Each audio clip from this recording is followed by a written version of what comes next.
طالب علم د بی اے سټوډنټ یم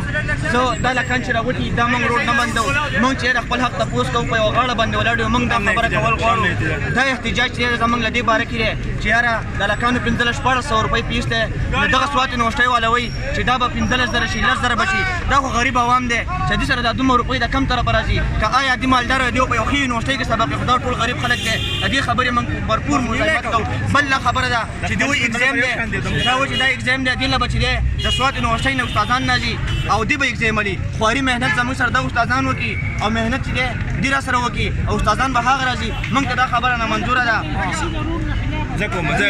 بل دا خبره ده چې موږ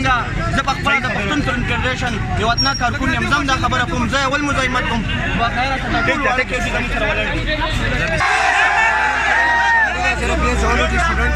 مونږ چې راوځو د لپاره راوځو د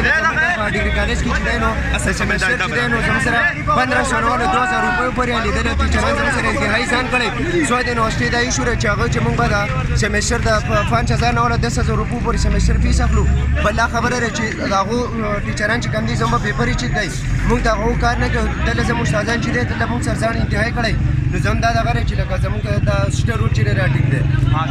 زه د سوات کابل ډیګري کالج سټوډنټ یم د بی سوات 15 سیمسټر کې سبق وایم نو سوات یونیورسټي کوم ان ایکوالټي شروع کړی دا یو خو د ایچ سی خلاف دا ولا خبره د ایچ سی چې کوم رولز دغه خلاف دغه پالیسي بالکل مکمل خلاف ده بل دا چې شروع کړی چې کالج سره 40 نمبر او 60 نمبر چې د یونیورسټي سره بل دا کې سره 40 کې 40 نمبر وي په کالج کې خو دا بیا په 60 کې بیا د 40 نمبر ونیسي بم بیا پیدا شو او دا چې دا کوم د بی سیستم سره دغه بالکل خلاف خبره ده د ایچ سی خلاف خبره ده مونږ وایو چې سواد دا سیستم چې شروع کړی دی دا ختم کړي پلیز او دا غریب عوام دی د دې معاشي قتل چې دا ختم